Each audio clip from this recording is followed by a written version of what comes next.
માળિયાહાટીનામાં એક પુલને લઈને વિવાદ વધુ ગરમાતો જોવા મળી રહ્યો છે। સ્વખર્ચા બનાવેલા પુલને લઈને વિવાદ સર્જાયો। ધારાસભ્ય સામે ખેડૂતોના ગંભીર આક્ષેપો છે। પુલ તોડી પાડવાની વાત કર્યાનો દાવો પણ કરાયો કે સાહેબ તમે ખેડૂતો સામે તમારા મતદારો સામે કેવી રીતે ગાળો બોલી શકો। ભગવાનજી કરગઠિયા રહ્યા ધારાસભ્ય, થોડો તો પાવર હોય એટલે એમણે પણ કહ્યું કે તો અમારે ત્યાં રેગ્યુલર બોલાય છે, આમસ્તા જ બધા બોલતા હોય છે। 5 વર્ષથી આ પુલ બન્યો અત્યાર સુધીમાં એક પણ ખેડૂતને નુકસાન થયું, એક પણ ખેડૂતે નથી। તમને ખબર છે કે આ વર્ષે તમે પણ અહીંયા છો કે સૌથી વધારે 24 કલાકમાં 30 ઇંચ વરસાદ પડ્યો માળિયા પંથકમાં, તોય આ પુલને કારણે એકના ખેતરમાં પાણી ગયું નથી કે કોઈને 1% નુકસાન થઈ નથી। 29 ખેડૂતોને જવાનો એ પુલ છે, પોતાની માલિકીનો પુલ છે, છતાં પણ ધારાસભ્યને આ તોડી નાખવો છે। પરંતુ ભગવાનજીભાઈ આ પુલ તોડાવીને શું મળી જવાનું છે એ મને સમજાતું નથી। જ્યારે એક ધારાસભ્યશ્રીને પુલ બનાવવો હોય, ખેડૂતોની વાચા આપવાની હોય, ખેડૂત અહીંથી 25-30 ખેડૂત હાલે છે, બરોબર, અને રસ્તો છે એ લોકોનો, અને ઘરને પૈસે પુલ બનાવ્યો છે, બરોબર। અમે પુલ ઓછામાં ઓછો 5 થી 6 લાખનો પુલ બનાવ્યો, અને આ ભગવાનજીભાઈ કરગઠિયાને પાડી નાખવો એ વાજબી કહેવાય। માળિયાહાટીનામાં એક પુલને લઈને વિવાદ વધુ ગરમાતો જોવા મળી રહ્યો છે। જી હા, જામવાળા પુલને લઈને વિવાદ વધુ ગરમાતો જોવા મળી રહ્યો છે। ખેડૂતો કલેક્ટર કચેરીએ રજૂઆત કરવા પહોંચ્યા। સ્વખર્ચા બનાવેલા પુલને લઈને વિવાદ સર્જાયો। ધારાસભ્ય સામે ખેડૂતોના ગંભીર આક્ષેપો છે। પુલ તોડી પાડવાની વાત કર્યાનો દાવો પણ કરાયો। આપ શબ્દ બોલ્યાનો પણ ખેડૂતોએ આક્ષેપ કર્યો। જ્યાં 25 થી 30 ખેડૂતોના અવરજવર માટે આ પુલ બનાવાયો હતો।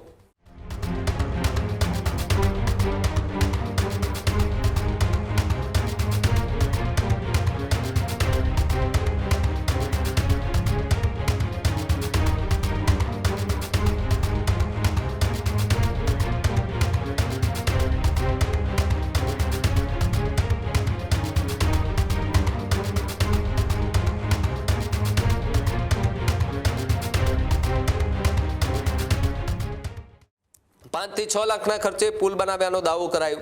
પુલથી કોઈ નુકસાન ન થતું હોવાનો ખેડૂતોએ પણ દાવો કર્યો। સમગ્ર મામલે તંત્રના નિર્ણય પર સૌ કોઈ લોકોની નજર જે છે તે જોવા મળી રહી છે। ગઈકાલે જ આપણે જોયું હતું કે જ્યાં માંગરોળના એ ધારાસભ્ય ભગવાનજી કરગઠિયા બેફામ રીતે ગાળો બોલી રહ્યા હતા। ગાળો બોલ્યા એટલે ન્યૂઝરૂમ ગુજરાતના અમારા સહયોગીએ એમને ફોન કર્યો કે સાહેબ તમે ખેડૂતો સામે, તમારા મતદારો સામે કેવી રીતે ગાળો બોલી શકો। ભગવાનજી કરગઠિયા રહ્યા ધારાસભ્ય, થોડો તો પાવર હોય એટલે એમણે પણ કહ્યું કે તો અમારે ત્યાં રેગ્યુલર બોલાય છે, આમસ્તા જ બધા બોલતા હોય છે। હસેભાઈ બોલતા હશે તો એમને એક પ્રશ્ન એ પણ કર્યો કે તમે વિધાનસભામાં તમે આ શબ્દનો ઉચ્ચાર કરી શકો, બોલી શકો, તો કે વિધાનસભાની વાત જ નથી, અહીંયા તો ખેડૂતોની વાત છે।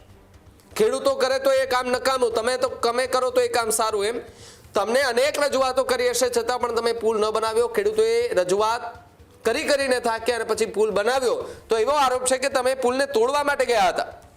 શું ખરેખર તમે આ પ્રકારના કોઈ કામ કર્યા હતા કે તમે પુલ તોડવા માટે ગયા હતા? તમારે તો એ ખેડૂતોને બિરદાવવા જોઈએ કે જેમ કામ તંત્રએ કરવાનું હોય, જે કામ અમારે કરવાનું હોય તમે કર્યું છે। અમારી ગ્રાન્ટમાંથી જે પૈસા આપશે અમે તમારા ગામમાં વાપરીશું, તમારા ગામના વિકાસ કરીશું, તમારો વિકાસ કરીશું। પણ નહીં, અહીંયા કોણ કોનો વિકાસ કરે છે એ ખબર નથી પડી રહી।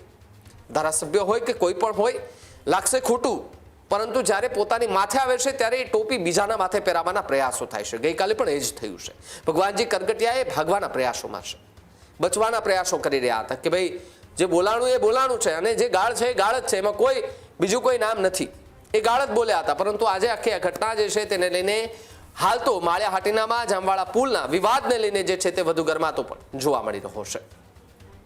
આ સભ્ય છે એ ફરિયાદ સંકલનમાં કલેક્ટરશ્રીના ફરિયાદ કરે છે કે આ પુલ તોડી, જ્યારે પુલ છે એ પોતાની માલિકીની જગ્યામાં છે, એક પણ ખેડૂતને નુકસાન નથી થતું।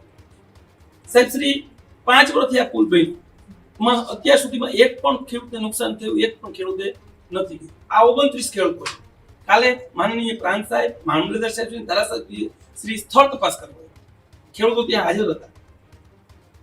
જે અરજી કરતા હતા એ પોતે આવ્યો નથી। આ ખેડૂતોને બધા કીધા એ બધા ને હાજર રહ્યા। આ ખેડૂતોએ વાત રજૂ કરી કે આ અમારી જગ્યા છે, માલિકીની જગ્યા, કોઈ નુકસાન નથી। સાહેબ સૌથી મહત્વનો પ્રશ્ન, તમને ખબર છે કે આ વર્ષે તમે પણ અહીંયા છો કે સૌથી વધારે 24 કલાકમાં 30 ઇંચ વરસાદ પડ્યો માળિયા પંથકમાં, તોય આ પુલને કારણે એકના ખેતરમાં પાણી ગયું નથી કે કોઈને 1% નુકસાન થઈ નથી। આજે માનનીય કલેક્ટર સાહેબને રૂબરૂ મળવા માટે આવ્યા હતા। રજૂઆત એ છે કે આજથી 5 વર્ષ પહેલા જાંબાડી મુકામે ખેડૂતોએ પોતાના સ્વખર્ચે, પોતાના પૈસે અને પોતાની માલિકીમાં પુલ બનાવેલ છે. જેને કોઈ અરજી કરતાએ તે પુલ પાડવા માટેની અરજી આપેલી હતી, જેમાં 2022માં 10 ઓગસ્ટમાં એ ચુકાદો આવેલો છે કે યોગ્ય કાર્યવાહી કરવી, પણ પુલ તોડવો એવું ક્યાંય પણ ઉલ્લેખ કર્યો નથી. ત્યારબાદ મામલેદારશ્રીએ એ હુકમનો અમલવારી કરી અને જે થોડું ઘણું ડેમોલેશન કરવાનું હતું એ કર્યું, એટલે એ હુકમ ત્યાં સમાપ્ત થઈ ગયો. પરંતુ પાછું ભગવાનજીભાઈ કરગઠિયાએ 2022ના હુકમને ફરિયાદ સંકલનમાં લઈ ગયા અને એમાં ફરિયાદ સંકલનમાં એવો કહે છે કે આ પુલ તોડી નાખો. જ્યારે પોતાની માલિકીમાં છે એ પુલથી આજુબાજુમાં એક પણ ખેડૂતને નુકસાન નથી, આજુબાજુનો એક પણ ખેડૂત આના વિરુદ્ધમાં નથી. 29 ખેડૂતોને જવાનો એ પુલ છે, પોતાની માલિકીનો પુલ છે, છતાં પણ ધારાસભ્યને આ તોડી નાખવો છે. હું એવું માનું છું કે ચૂંટાયેલા પ્રતિનિધિ સર્વ સમાજના હોય છે, સર્વ લોકોના હોય છે. ત્યારે રાજા અને પ્રજા વચ્ચે ભેદ ના હોય, પરંતુ ભગવાનજીભાઈ આ પુલ તોડાવીને શું મળી જવાનું છે એ મને સમજાતું નથી. જ્યારે એક ધારાસભ્યશ્રીને પુલ બનાવવો હોય, ખેડૂતોની વાચા આપવાની હોય, ત્યારે હું આ મીડિયાના માધ્યમથી ભગવાનજીભાઈને ટકોર કરવા માંગુ છું. ભગવાનજીભાઈ, આ ખેડૂતોનો પ્રશ્ન છે અને તમે ખેડૂતોની સાથે રહ્યો એવી આશા અને અપેક્ષા રાખો છો. કાલે પુલ બાબતમાં આવ્યા હતા, બરાબર, ધારાસભ્ય, બરાબર, ભગવાનજીભાઈ કરગઠિયા. તો એ કહે છે કે પુલ પાડી નાખવું, બરાબર. સરપંચને 2 વાહે પડી ગયા મારી પુલ પાડવા હાટું, અને એ ખેડૂત અહીંથી 25-30 ખેડૂત હાલે છે, બરાબર, અને રસ્તો છે એ લોકોનો, અને ઘરને પૈસે પુલ બનાવ્યો છે, બરાબર. અમે પુલ ઓછામાં ઓછો 5 થી 6 લાખનો પુલ બનાવ્યો, અને આ ભગવાનજીભાઈ કરગઠિયાને પાડી નાખવો એ વાજબી કહેવાય?